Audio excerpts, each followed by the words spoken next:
So, good morning everyone.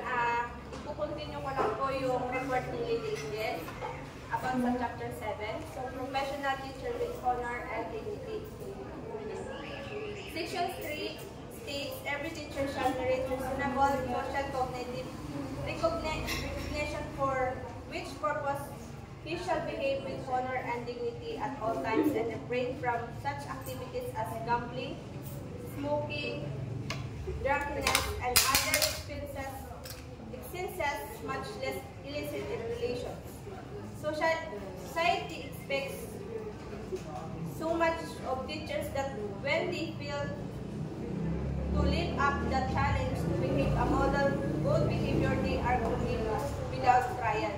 So, sinasabi dito sa section 3 na dapat yung mga teacher is meron silang karapatan para kilalanin sa isang lipunan. So, yung mga gawain ng isang teacher is dapat hindi siya ginagawa yung mga gambling or yung pagsusugal, pag-inuman, at yung mga paninigarilyo o ano mang gawain na nakakasama sa kanyang profesyon. So, ang pagiging professional na isang teacher is kailangan meron siyang dignidad or meron siyang karapatan para gawin yung mga bagay na alam niyang tama sa kanya. So, di ba kapag yung mga students is parang nagiging model yung mga teacher sa kanila, kung saan is, kung ano yung pinapakita na teacher is nagagaya ng mga students. So, nandun yung model or good behavior na ma-adapt ng mga student. So, the quotation states the influence of a good teacher can never be erased, but the influence of a this horrible teacher is as lasting. So, sinasabi dito na kahit yung influensya ng isang teacher, good or bad man ito is, yung isang good teacher is, dun mo malalaman na meron siyang dignidad, na kung saan is mabuti yung pinapakita niya or ginagawa niya.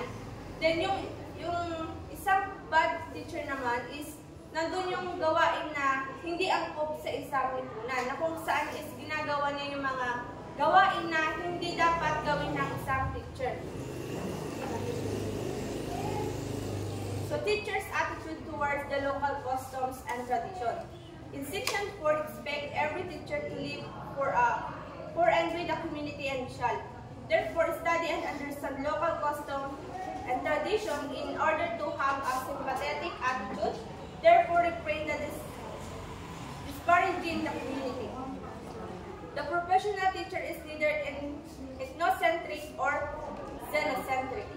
He or she is not introcentric and so does not look down on community culture because of the thought that his or her culture is superior to the culture of the community.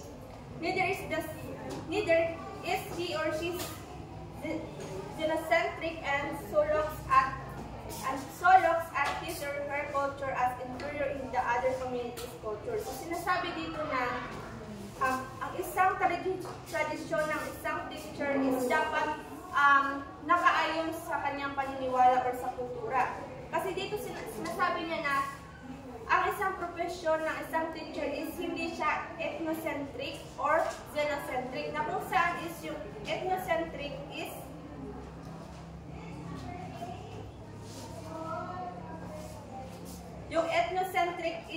hinahamak niya yung isang kultura ng isang komunidad na sa palagay niya is yung isang kultura is nahigit sa isang kultura ng isang komunidad. Then dito naman sa xenocentric is tinitignan niya kung ano yung kultura bilang mas mababa kaysa ibang kultura ng komunidad. So, hindi naman natin pwedeng ibaba yung kultura natin kasi alam naman natin na meron tayong iba't ibang kultura or pinaniniwalaan. So, dapat is i-respect natin yun sa isa't isa bilang isang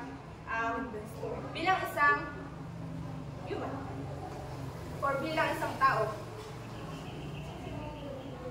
So, the professional teacher and information update. So, in section 5 state that the teacher shall help the school and for the community about the school's works, accomplish and problems. Community here refers to internal as well as external stakeholders. So, sinasabi dito na yung internal stakeholders include the students, the parents of the students, and also the teachers. So, dito naman sa external stakeholders are the other parents in the community without children enrolled in school, barangay official and other government official, non-government organization and government organization, alumni and retirees.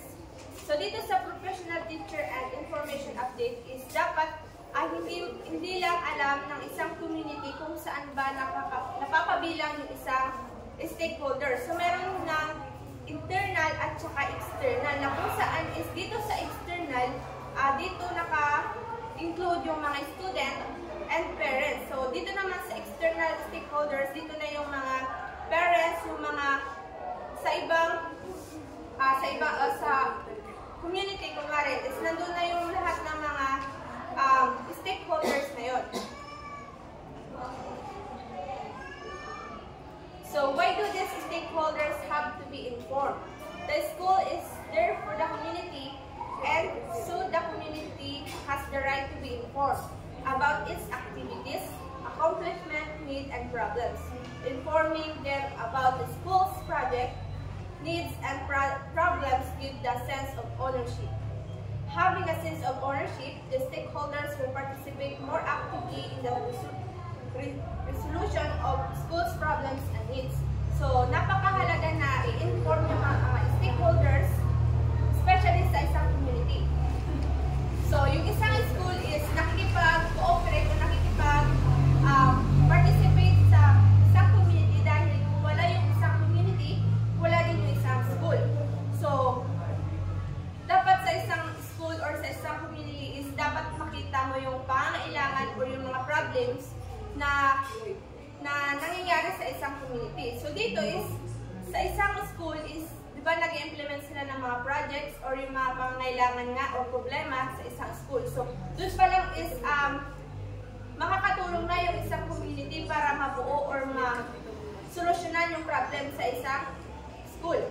So, doon pa lang is napaka-active na resolution yun para sa isang school para malutas or makita kung ano ba yung problems at yung mga kailangan i-improve sa isang community or sa isang school.